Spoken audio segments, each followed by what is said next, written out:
Hey everybody, welcome to my channel, Do Ministry Gaming, and today I'm going to be showing the results of running 10 gigajuiced, 100% Delirious Canyon maps. Now, I already did this with the Cemetery map as well as the Tower maps, so if you haven't seen those videos yet, make sure to go and check those out. On those videos, I got a comment requesting a Canyon test, so that's what we will be doing today. The format will be very similar to those other ones, so I will be going over the setup of how I'm going to run these maps, and then I'm going to run them, and then I'm going to be showing the results tabulated and calculated as to how much profit we can make using this mapping strategy. So without further ado, let's get started. All right, so the first thing to go over as usual is the map itself. It is a Canyon map, tier 15, 35% quality. All the standard stuff, does not consume sextant uses, Elder map, 100% Delirious with the Scarab reward and the Fracture mod of having Nemesis mod, more rare monsters, which as you're already familiar with by now, as well as comboed with the Sextant that I'll talk about later that drops additional basic currencies. But otherwise, I really want to take a minute here to talk about why everyone is running Canyon. So Canyon is in Valdo's Rest, and in Valdo's Rest, there is a ascendancy called Diplomatic Escort, which essentially gives one Harbinger pack reinforcements, which makes it a Giga pack, a Giga Harbinger pack, if you will. So this Harbinger pack is equivalent to 4 to 10 regular Harbinger packs. It's kind of random in terms of the size. The idea is that you're going to get all these Harbingers in this map, and then you're going to stack all the currency drops, currency shard drops from Harbingers, which I'll kind of go over throughout the setup here. There's Watchstones, there's Sextants. Basically, you're just trying to juice those Harbingers up as much as you can. And then on top of that, all the regular 100% Delirious benefits like the Scarabs and then the Nemesis mod for the currencies. So the extra juice here is the Harbinger packs and the currency shards that can drop, and the valuable stuff of course is the Exalted shards, Ancient shards, and if you're lucky enough you will get some Mirror shards, which are worth a lot. So that is what this strategy revolves around. All right, so on the left here, I've got the Scarabs I'm running. First and foremost, we are running Gilded Harbinger Scarab, adds additional 4 Harbingers. So again, the whole idea around running Canyons is to juice up your Harbingers as much as possible. Get as many packs as you can and get the most drops as you can out of the Harbingers. So you're gonna see that a lot in the setup here. But anyway, Gilded Harbinger, we're gonna run Gilded Breach, because breaches are just awesome for these types of maps. Polished Legion, and then the Gilded Ambush Scarab, which just gives us more monsters. All right, so on the right are the 4 Watchstones. So the first and foremost is this Watchstone here. Harbingers in area drop rare value currency shards. Essentially, with this Watchstone, you're gonna hopefully see more Exalted shards, Ancient shards, Mirror shards versus like Chaos shards or alchemy shards. I don't know if those exist or not. Alchemy shards, the lower value stuff. So with this strategy revolving around Harbingers and currency shards, this is a very important Watchstone. I'm not going to go into too much detail here, but there's a few things to mention here. The first is this Watchstone is incredibly difficult to roll, and it's very expensive. This Watchstone is 14 exalts minimum, and there's questions as to whether this Watchstone is worth that value or not. I think most people who run this strategy are running this Watchstone and are seeing very good results, so I'm just going to run it, and it will be run in this test, so we'll see how good overall this test with this Watchstone is. The next 3 are basically all this. Oh, also, this Watchstone does not stack. It does not stack. Do not buy 4 of these for 52 exalts. Okay, you only need 1. It does not stack. The next 3 are all the same. They have Harbingers in the area drop 13% chance. 13% chance to drop an additional stack of currency shards. So it's just going to juice up all the currency drops. This one's a tier 1, and these are tier 2. So this is kind of what I'll be running today. All right, so we're going to go over the Sextants now. The first and foremost, of course, is Nemesis monsters drop 3 additional basic currencies. I think we all know by now why we want to run that. It combos with the Fracture mod on the map. Rare monsters have Nemesis mods, so I really like this combination. I run it on all of my 100% Delirious maps. Basically, as you're probably already familiar, rare monsters are Nemesis, and Nemesis monsters drop currency. So all rare monsters drop currency, and now you slam as many monsters and rare monsters into the map as you can, and you drop as many currencies as you can. The next is Harbingers drop additional currency shards. That one should be obvious for the Harbinger strategy here. It's just another layer of stacking, which is great. The third is Beyond, more monsters, more rare monsters, more Nemesis, more drops. Just overall very strong. And then the last is additional breaches for additional monsters. All right, so on to the Atlas Ascendencies. Again, we are running Baldo's Rest. I've already talked about this a little bit, but the whole strategy revolves around this Harbinger arm here, these 4 nodes in Baldo's Rest, in particular Diplomatic Escort, which gives you the Giga Juiced Harbinger pack. Otherwise, there's nothing else on this tree that's really of that much significance. If you do have the points, though, spec up here into the additional Blight encounter, 10% chance. When you do get that Blight, it is kind of nice. You get the additional monsters, you get the additional drops. And then I've also spec'd into Mass Mycelium, which gives you more likely to contain multiple lanes. So when you do get those Blights encounters, they are more juiced. Otherwise, nothing else too important on the tree here. And then one last thing, on the map device, as usual, we are going to run the Beyond as well as Alva for the additional monsters and drops.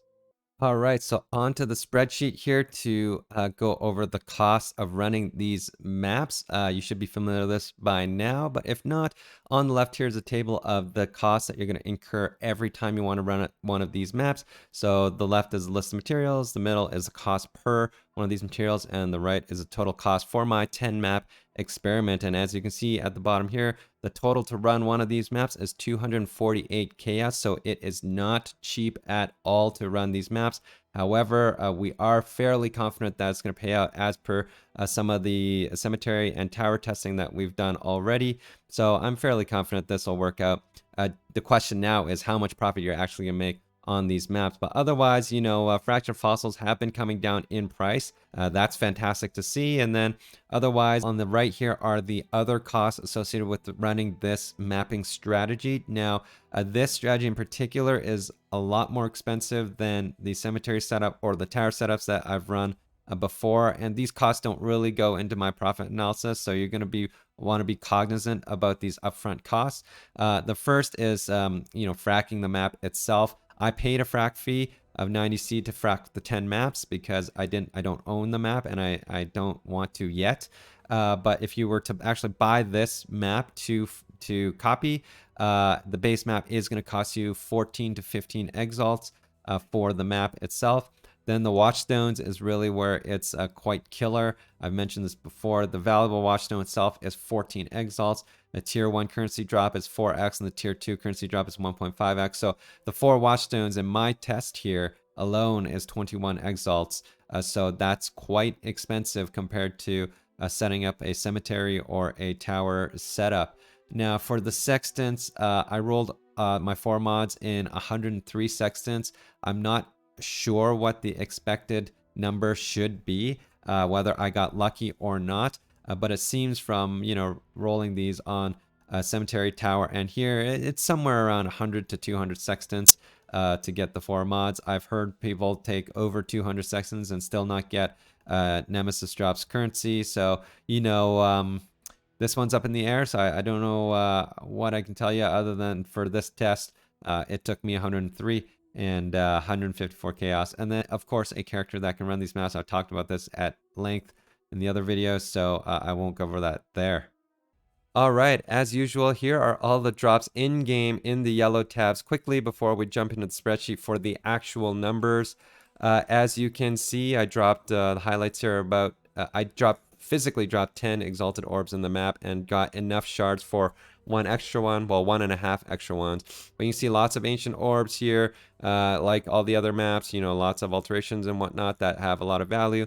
I did get a comment in my tower runs that I turned off alchemy orbs and scour orbs and some of these smaller value currencies, which I did, and I apologize for that, skewing the value a little bit. These aren't worth a lot, you know, but anyway, I picked those back up again to try to make for a good test here. But you can see lots of tabs of loot.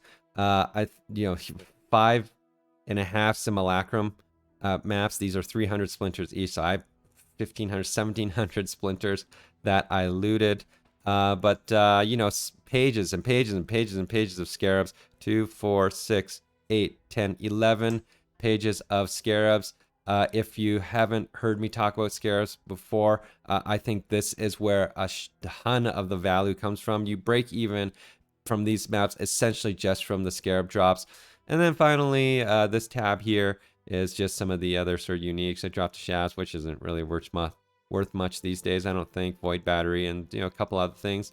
So as usual, there's not much value here, but just something to see. Let's hop on over to the spreadsheet to see the real numbers as to how much profit we made on these maps.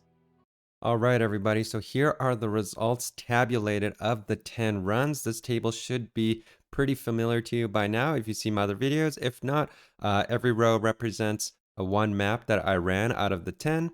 And on the green section on the left here represents the time it took me to do these maps. There's a time to clear as well as a time to loot, and then a total time. And as you can see, it took me about 12-13 minutes to both clear and loot these maps for a total time about 25 minutes. In the middle here is the value that I achieved from each of these maps. You can see the map cost again is 248 chaos per run. And then the middle here represents the excellence value of each of these runs.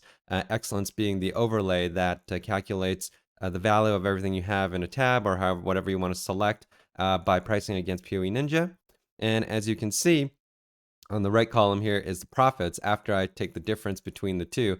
And as you can see, I'm making about 450 chaos per map profit after you pay out for the 248 chaos of the map. So, each map pays out pretty comfortably in this case, just as the cemetery maps did. You can see one more column over is sort of the giga drops. This is a total of 10 exalted orbs that I got. Very consistent again with the cemetery mapping strategy. I averaged about 1 exalt per map, and I did here again, and I did also in the tower maps. So that seems to be fairly consistent through my entire mapping experience with the 100% delirium mapping. And then I added one final column here on the right, which is the shard value, because the strategy does revolve around those Harbinger packs.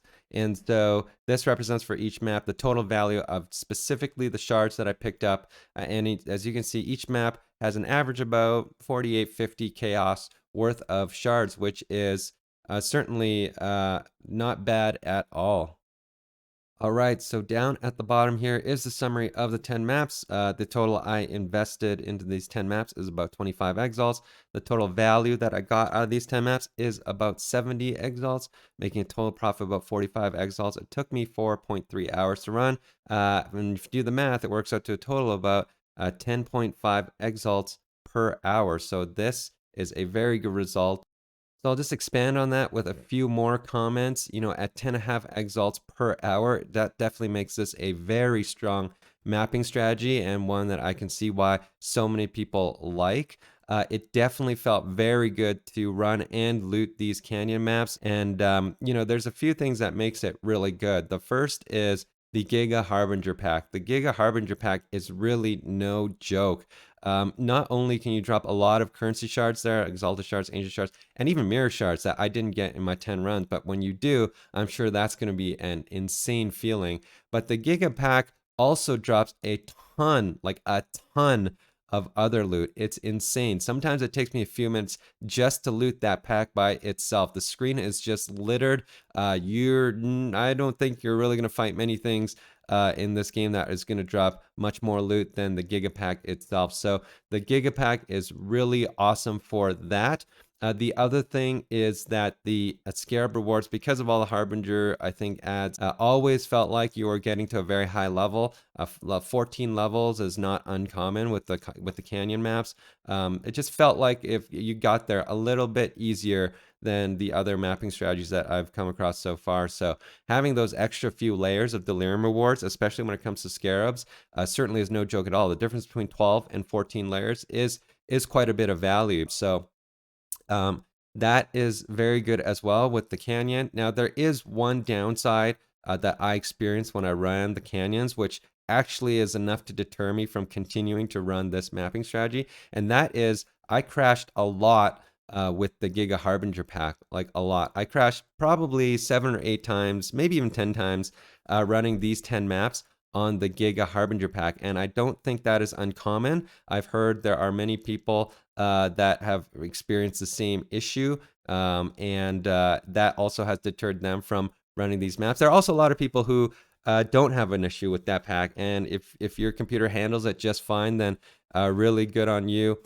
It is a little frustrating when your game crashes when you see the Harbinger pack, especially with my build, the Self-Cursed Blade Vortex. And if you haven't seen it, I do have a build guide for it, or you can pop out stream and watch me play it. But you know, that build really relies on snowballing from the beginning of the map to the end of the map and stacking Headhunter buffs to Kingdom Come. And so to die in between is very frustrating. You lose the snowball, you lose all that momentum that you've built, and then and you lose the portal, and then you got to go back in and risk starting that snowball again. And it's not always easy to get that snowball going in these maps with that particular build. And so you might die, you might lose another portal, and you know, we lose a couple portals, you might not even be able to loot the whole map. And so you know, it is a little frustrating when you crash on the Harbinger pack. And of course, then you got to reload the game, reload the map, reload this and that, and it takes time. So it was frustrating enough for me, I think, as I ran it, that I would probably not personally continue to run this strategy. But by the numbers, this mapping strategy is very strong. I would 100% endorse it, like I said. And if you're okay with the crashing, go for it. If your computer can handle it, even better. It really does feel very good to run the Canyon maps, and that Gigapack feels awesome. All right, everybody, those are the results of running 10 gigajuiced 100% delirious Canyon maps, and as you can see, the results are pretty phenomenal. Is this the best mapping strategy? I'm not going to say what's best, guys. The numbers are very strong, but honestly, it comes down to personal preference. What do you enjoy doing in this game, and which map layout do you enjoy, or what kind of drops makes you happy? So do what you enjoy. That always goes a lot further than just going for the biggest number. But if you like the Canyon, I would endorse it. The numbers are phenomenal. The Giga Pack feels awesome if you don't crash. And if you get that mirror shard, I'm sure it's going to feel very awesome. Otherwise, guys, that's it for the video. Thank you so much for watching. I hope you enjoyed it. And if you did, please like and subscribe. I also stream on Twitch Tuesdays, Thursdays, and Saturdays. Times are in the description below. If you want to pop by, got any questions about any of my content, I'm happy to answer them. Or just pop by and hang out. Anyway, thanks again, and I'll see you next time.